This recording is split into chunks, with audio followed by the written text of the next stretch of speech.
It was a beautiful Veterans Day at Belmont Lake State Park for the 16th annual Long Island Run for the Warriors. Are you ready to 5K? Are you ready to 5K? The event featuring dozens of veterans either running or cheering from the sidelines.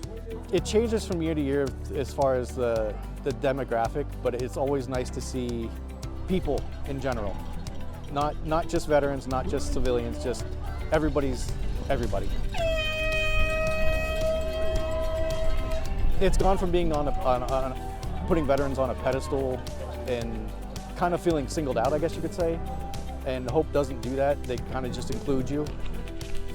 The older generation laced up the running shoes.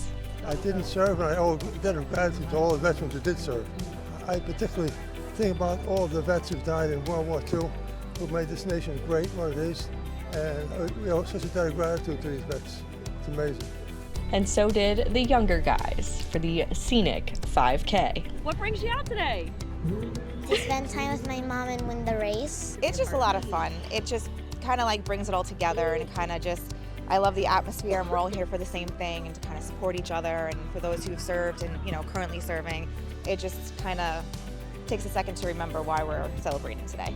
Even soldiers like Johnny Chewins, currently serving in Kuwait, represented on the trail. So Johnny is our cousin. He is currently stationed in Kuwait. He's part of the Army National Guard, and we're very proud of him, and we're running in his honor today. I think it's a great way for people to show their support. It was really cool to see other people, carrying photos of their family members and things like that. And I think it's a great show of respect for our troops.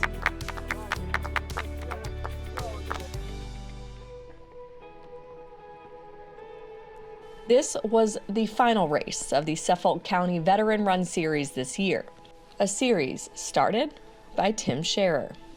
And I thank them for all they do. I always like to say that we all have the ability to change a veteran's life. You could hear a pin drop as Tim spoke about his son Chris. We lost our son Christopher on 21 July 2007.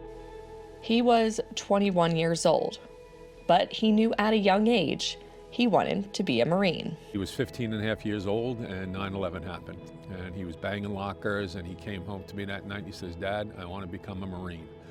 You know, your kids, they change every day and whatever it may be. And I just looked and I said, "All right, Chris, do yourself a favor, give it 2 years.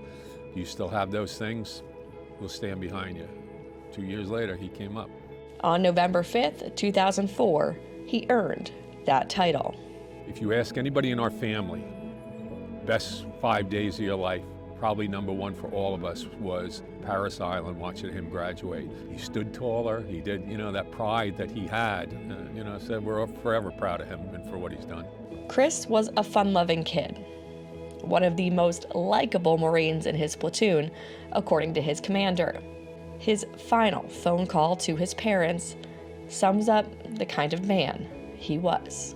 You never know it's your last phone call. And he asked me, he says, "Dad, can you do me a favor? Can you get me some lighter boot socks?" I said, "All right, Chris, let me work on that." And I'm ready to give the phone back to his mother. And next thing you know, he says, "Dad, wait.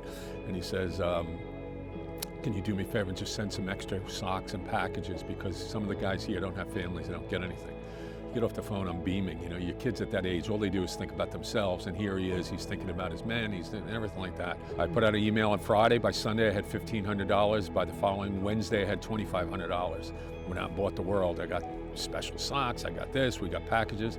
So we sent about 70 packages. 3 days later, he was killed. He never got a single package. Hope for the Warriors helped him and his family cope with this unfathomable loss. Hope continues to help Gold Star families every day. Not only do they take care of the Gold Star parent, but they take care of the siblings and everybody, and they just try to connect you to still that military experience.